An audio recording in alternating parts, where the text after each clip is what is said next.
আমার বার্থডেতে এই সামান্য কেক নিয়ে এসেছো, তোমার লজ্জা করে না? তোমার সাথে আমার রিলেশন করাটাই আসলে ভুল হয়েছে। তুমি যে এমন আমি কখনোই জানতাম না। আমার কথাটা তো শোনো। আমি তোমার কোনো কথা শুনতে চাই না। আমি জানি তোমার ক্ষমতা কতটুক। ছি, আমার এখন ভাবতেই লজ্জা লাগতেছে যে তুমি আমার বয়ফ্রেন্ড। আরে আমার ফ্রেন্ডরা এত এত পার্টি করছে, তাদেরকে ছেড়ে দিয়ে আমি তোমার সাথে দেখা করতে এসেছি, আর তুমি আমাকে এই ধরনের গিফট দিলে? একটা সামান্য কেক নিয়ে কেউ কখনো তার গার্লফ্রেন্ডের বার্থডে উইশ করতে আসে? ছি, আমার আসলে আগেই বোঝা উচিত ছিল যে তোমার কোনো ক্ষমতা নেই আমাকে ডেট করা। আমার কত স্বপ্ন ছিল তুমি আমার বার্থডে অনেক বড় করে পালন করবে, কিন্তু তুমি আমার মনটা একদম ভেঙে দিয়েছো।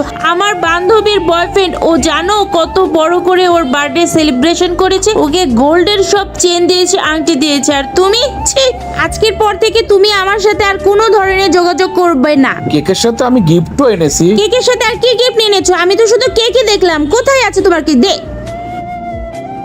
IPhone 16 pro max.